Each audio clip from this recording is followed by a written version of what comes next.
The fire was August the 9th. We knew we had to do something. This house was unlivable. Right. We had to depend on the goodwill of the people of this community. And they came through in a big way. So Jim, here we are, bring the house finally done. So do you remember when we first met at the county landfill? We tried to salvage what we could. And in doing that, we had a lot of things need to go to the landfill. And that's the day we were out there, and you just happened to be there, and you said you'd like to help any way you could. I just remember JP's face because he's the kind of guy that you see driving around town that's always smiling. I've never seen him like that, his gloom. And that's when we first met, I guess, and started talking about this. And you had already started a team. I was excited to play a role of some sort. We kind of assembled ourselves. It was a core group, called ourselves Team Pringle.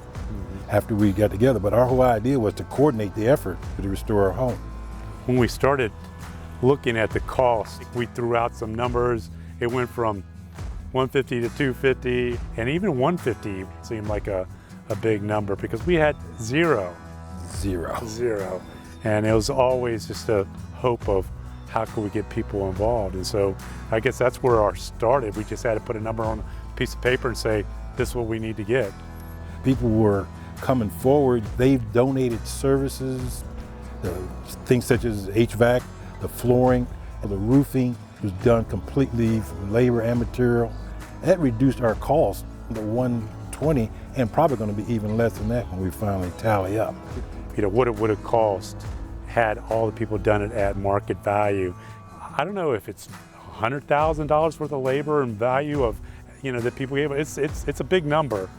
It would have well exceeded our capacity to raise actual cash. I don't know if we could have done that. Yeah, we'd still be here, you know, it'd be a foundation in place. Because we were trying to do this pay as we go because we didn't have credit. We just had to make sure the money was there. But you know, it surprised me also how many people actually knows JP.